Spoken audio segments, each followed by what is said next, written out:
Apakah ada amalan-amalan untuk memudahkan jodoh? Sebagai akhwat, bolehkah menjemput bola? Ini akhwat apa pemain bola?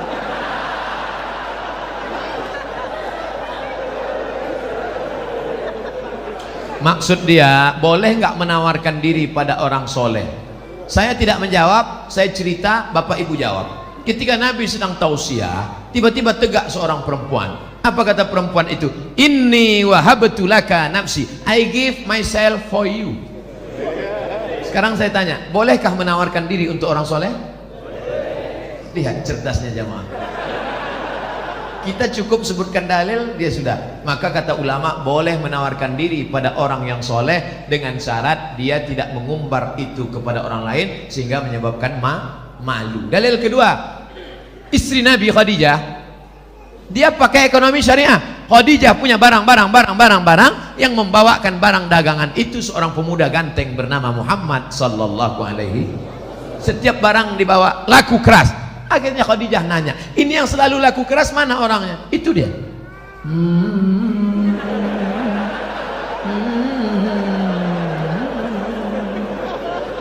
Itu dia. Iya. Siapa namanya? Muhammad. Yang ganteng itu. Iya.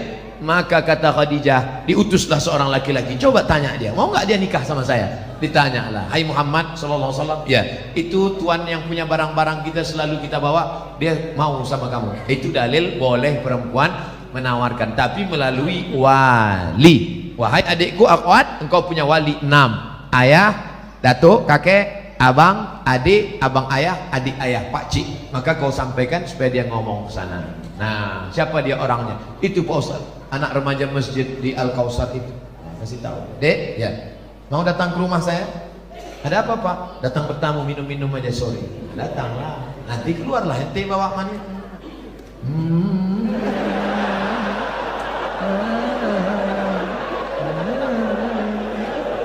Lalu kau pun minumlah, tengoklah dia. Setelah itu barulah tanya, Dek, ya, tadi waktu di rumah tadi ada minum teh kan? Iya. Gimana nampak yang bawa teh tadi? Saya nggak ngelihat, Pak. Kenapa tak kau tengok? Besok pagi bisa kau datang? Bisa, Pak. Besok datang. Tengok jelas-jelas ya. Aku ngundang kau tujuannya mau nengok keponakanku itu. Bodoh kali kau.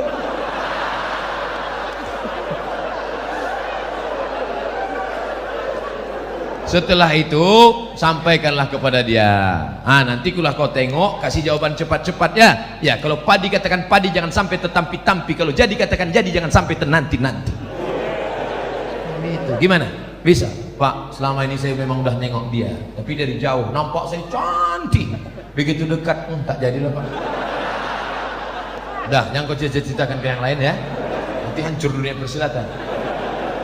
Kalau tidak jadi jangan kecewa. Kenapa? Bunga bukan setangkai, kumbang bukan seekor, patah tumbuh hilang berganti, hilang satu tumbuh seribu. Apa disedihkan? Alah, perempuan macam laki-laki macam itu banyak. Kalau ditanya orang, gimana? Kecewa nggak jadi sama dia? Kecil lah. Di dalam kamar baru kau nangis.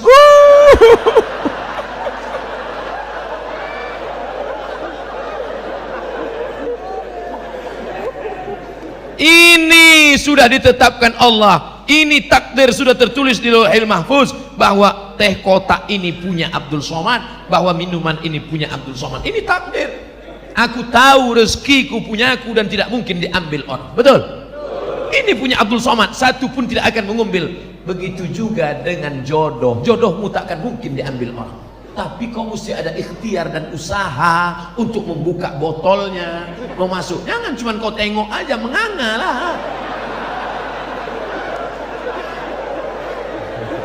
Harus ada usaha. Jangan nanti ditanya, gimana Dek? Saya serahkan sama Allah aja. Kalau memang jodoh nggak akan kemana. Takkan lari gunung dikejar. Di mana gunung nggak lari dikejar? Oleh sebab itu ada ikhtiar. Itulah Ahlus Sunnah wal Jamaah. Harus ada usaha. Mudah-mudahan yang gadis-gadis yang lajang-lajang dipertemukan Allah dengan yang baik-baik. Yang bilang amin itu yang belum nikah. Anak udah 3, amin.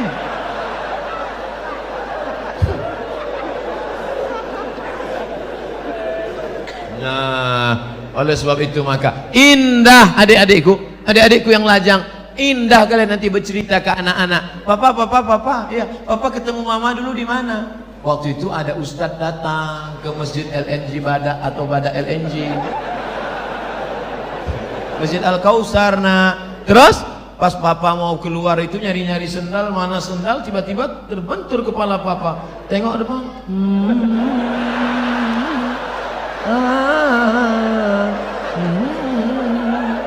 Nah, itulah mamamu. Indah. Sekarang banyak laki-laki tak bisa bercerita indah dengan anaknya. Papa, ya, gimana jumpa mama dulu? Salah sambung. Papa, ya, gimana jumpa mama dulu? Ditangkap hansip kami. Waktu itu kami sedang main-main di taman LNG Badak. Habis itu datang security, tangkap, bawa ke Papua, nikah langsung. Terus kok jadi kami? Ya lama-lama mak kau cantik juga tengok. Aduh. Jika di Bontang sudah ada bank syariah seperti bank muamalat, BSM, apakah kita masih boleh menabung di bank konvensional? Tidak ada alasan. Besok pulang dari kantor atau pas jam, ambil cuti sebentar 1 jam, izin, ambil tarik, beralihlah ke bank Kaltim-Tara Syariah. Takbir. Ustadz dikasih berapa sama Bank Kaltim-Tara? Tidak pernah jumpa, tidak pernah ada tegur sapa. Tapi saya membawa spirit syariah kemana-mana pun, saya selalu sampaikan itu. Robahlah bank konvensional menjadi bank syariah. Hai bupati, hai wali kota, hai gubernur, amalmu kalau mau tidak putus setelah kematian. Robah bank Kaltim-Tara menjadi bank syariah. Takbir. Mengalir pahalanya, Pak. Memangnya kau jadi bupati, wali kota, gubernur berapa lama? Paling lama 2 periode, itu pun kalau ada yang nyoblos. Paling lama 10 tahun, itu pun kalau tak ditangkap KPK. Habis itu pensiun, stroke, stres, mati. Apa yang kekal abadi? Tuh amalmu.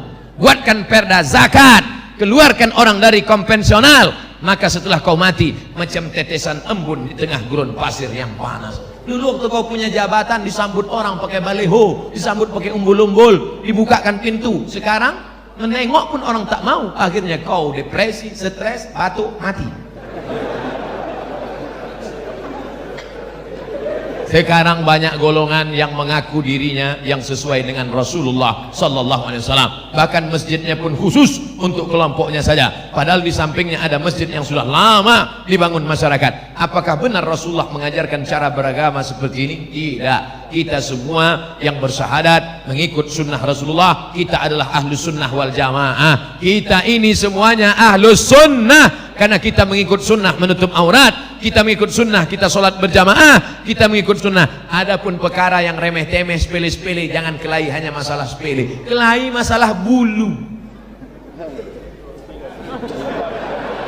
Yang sudah punya ada jenggot, lanjutkan jenggotmu panjang. Yang tak ada jenggot, beli itu obat gosok-gosok. Jangan kelahi masalah bulu. Ini yang gak suka jenggot, ngejek yang jenggot. Aku nengok kau berjenggot macam kambing. Tentu yang berjenggot sakit hati. Aku berjenggot kambing, ya. Kau tak berjenggot anjing. Berkelahi kambing sama anjing.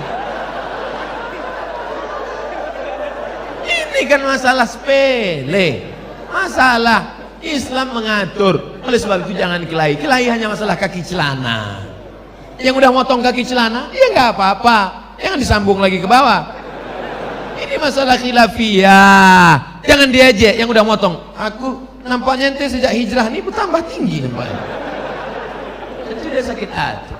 Bagus dia potong kaki celana supaya tidak nginjak ayam. Tapi yang kaki tutup begini, dia bilang nanti jumpa sama orang. Dulu kita jumpa sama orang salaman, sekarang ini neraka. Manjar thawbahu khuyala. Kalau mata kakinya tertutup, kalau sombong. Kalau nggak sombong nggak apa-apa kata Imam Nawawi. Kalau nggak sombong nggak apa-apa kata Imam As-Suyuti. Kalau nggak sombong nggak apa-apa kata Syekh Atiyah Saqar. Kalau nggak sombong nggak apa-apa kata Imam Sun'ani dalam Subulus Salam. Kalau nggak sombong nggak apa-apa kata Imam Syaukani dalam Nailul Autar. Kalau nggak sombong nggak apa-apa kata Syekh Yusuf Qardawi dalam kitab Mafahim Kaifa Nata'amal Ma'as Sunnah. Oleh sebab itu ini masalah khilafiyah, masalah usolli, masalah enggak usolli fardal asli. yang satu enggak pakai usolli. Akhirnya kelahi. Antara usolli enggak usolli kelahi. Yang ketawa siapa? Yang enggak ke masjid. Kenapa mereka di Masjid Al-Kausar kelahi? Gara-gara usolli. Untung kita enggak ke masjid.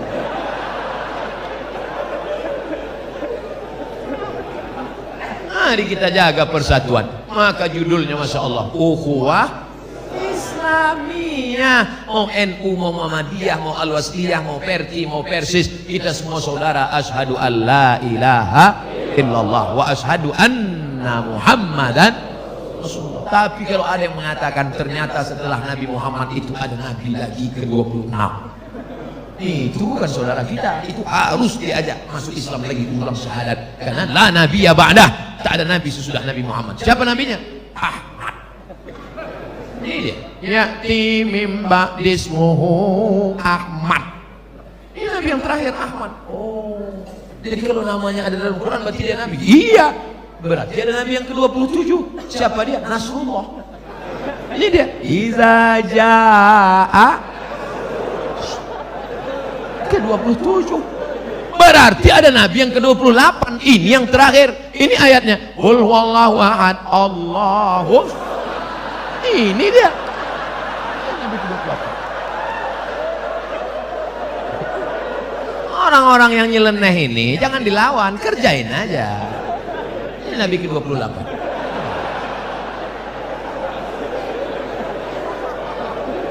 Tolong jangan dipotong videonya. Nanti pengakuan Ustadz Somad dibontang, Nabi ke-28. Ini potong-potong video nih. Makanya tonton video dari awal sampai akhir, lihat video aslinya, jangan lupa subscribe.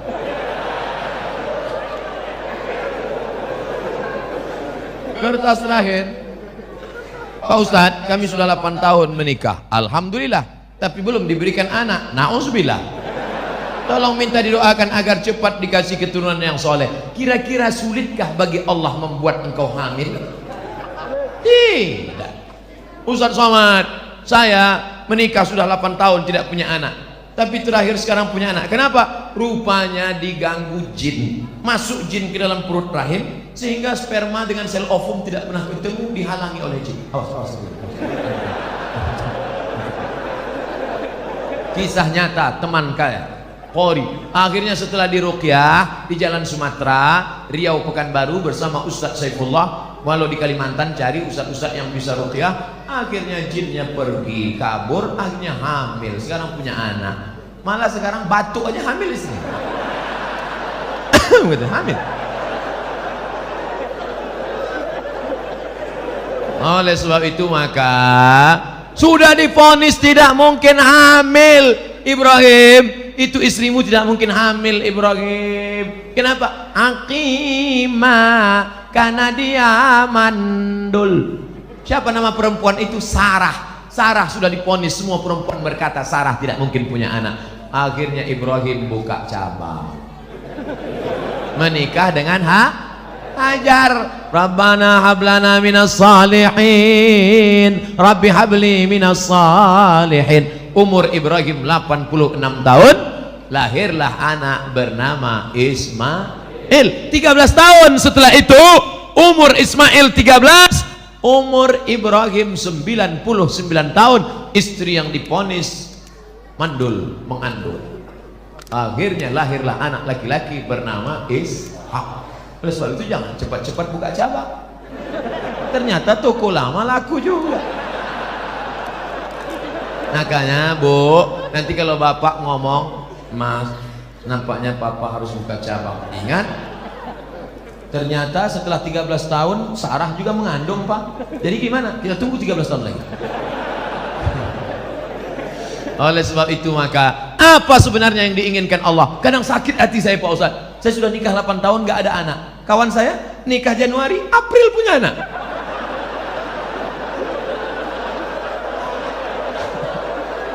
Di mana keadilan Allah, Pak Ustadz? Sebenarnya Allah hanya ingin melihat engkau munajat di tengah malam. Usolli sunnatat tahajud 8 rakaat, usolli sunnatal witir 3 rakaat, usolli sunnatal hajat, hajat ingin punya anak, baca surat Yasin, selesai baca surat Yasin, Allahumma inni as'aluka bi surat Yasin, Allahumma inni atawassalu ilaika bi jahi Yasin. Ya Allah, berkat surat Yasin ini mudahkanlah aku punya anak. Karena kata Imam Ibnu Hajar, kata Imam Ibnu Katsir dalam tafsir Qur'anil Azim, la tuqra'u fi amrin asirin illa yassarahullah. Kalau dibacakan pada perkara yang susah, susah punya anak, susah sakit, susah paham, maka dimudahkan Allah. Maka baca Yasin tiap malam, Bapak Ibu salat tahajud usaha. Katanya minum jus jus kacang hijau, katanya makan korma. Saya tengok jamaah umroh beli korma muda, beli korma muda. Saya nggak paham ini apa betul apa tidak. Lalu saya tanya sama yang jual itu, apa betul? Katanya aku pun tak punya anak. Ternyata orang ini sugesti aja, ikut-ikutan. Teman saya lama tak punya anak, ambil cuti 1 bulan ke Kairo, makan minum ngaji, makan minum, punya anak. Rupanya selama ini sperma terganggu oleh WhatsApp. Handphone masuk kantong, handphone signalnya terganggu, akhirnya sperma itu lemah, nggak kuat dia berenang. Makanya makan banyak, makan. Oleh sebab itu maka ada ikhtiar, ada usaha, ada doa dan tawakal. Mudah-mudahan yang belum punya anak diberikan Allah anak yang soleh dan soleh. Ala hadhihi niyah wa kulli niyatin salihah. Al-Fatihah. A'udzu billahi minasy syaithanir rajim. Bismillahirrahmanirrahim. Alhamdulillahi rabbil alamin. Arrahmanir rahim. Maliki yaumiddin. Iyyaka na'budu wa iyyaka nasta'in. Ihdinas siratal mustaqim. Siratal ladzina an'amta 'alaihim ghairil maghdubi 'alaihim waladdallin. Amin. Allahumma inna natawassalu ika bisirril Fatihah. Kami mohon dengan kemuliaan surat Fatihah, dengan kemuliaan Nabi Muhammad sallallahu alaihi wasallam, antu farij kurubana, lepaskan kami dari segala masalah hidup dunia dan di akhirat. Antu yasir umurana, mudahkan segala urusan kami, urusan yang membawa kami kepada ridhamu ya Allah. La tada'lana fi maqamina hadza wa fi sa'atina hadhihi dzamban illa ghafartah. Segala dosa-dosa kami ampunkan, bersihkan kami ya Allah. Wala dainan illa qadaita, lepaskan kami daripada hutang piutang riba ya Allah. Wala maridan illa syafaita, ada di antara kami yang sakit, sehatkan, sembuhkan, hilangkan penyakitnya ya Allah. Wala raghiban illa anjabata, yang belum punya anak berikan anak yang baik-baik, yang soleh dan solehah ya Allah. Wala aziban illa zawajata, yang belum ketemu jodoh temukan dengan jodoh yang baik-baik ya Allah. Wala hajatan min hawaijid dunya laka ridha wa lana fiha salah illa qadaitaha wa yassartaha. Hajat dunia, hajat akhirat baik bagi kami dan engkau ridha, maka tunaikanlah ya arhamar rahimin. Ya muqallibal qulub, wahai engkau yang membolak-balikkan hati, tsabbit qulubana ala dinika wa ala ta'atik, kokohkan hati kami dalam agamamu dan dalam ketaatan kepadamu. Allahumma ja'alna minat tawwabin, jadikan kami orang yang taubat. Waj'alna minal mutatahhirin, jadikan kami orang yang mensucikan hati. Waj'alna min ibadikas salihin, jadikan kami orang-orang yang saleh. Allahumma waffiq ulata umurina, berikan taufik hidayahmu pada pemimpin-pemimpin kami, supaya hati pemimpin kami condong untuk menolong agamamu ya Allah. Allahumma ja'al hadzal balada baladan aminan mutmainnan ya'tihi rizquhu min kulli makan, jadikan Bontang ini negeri yang aman, damai, terbuka pintu rezeki dari segala penjuru ya Allah. Allahumma dafa'an al-ghala wal waba wal fahsya wal riba wal zina wal munkar, selamatkan Kalimantan Timur dari segala malapetaka, bencana, riba, zina, narkoba, perbuatan keji dan mungkar. Allahumma akhtim lana bi husnil khatimah wa la takhtim alaina bi su'il khatimah. Allahumma ja'al akhira kalamina inda intihai ajalina, jadikan akhir kalam kami ketika ajal kami sampai, yang keluar dari mulut kami kalimat la ilaha illallah Muhammadur Rasulullah sallallahu alaihi wasallam. Rabbana atina fid dunya hasanah wa fil akhirati hasanah wa qina adzabannar. Wa sallallahu ala sayyidina wa maulana Muhammad wa ala alihi wa sahbihi wa sallam walhamdulillahi rabbil alamin.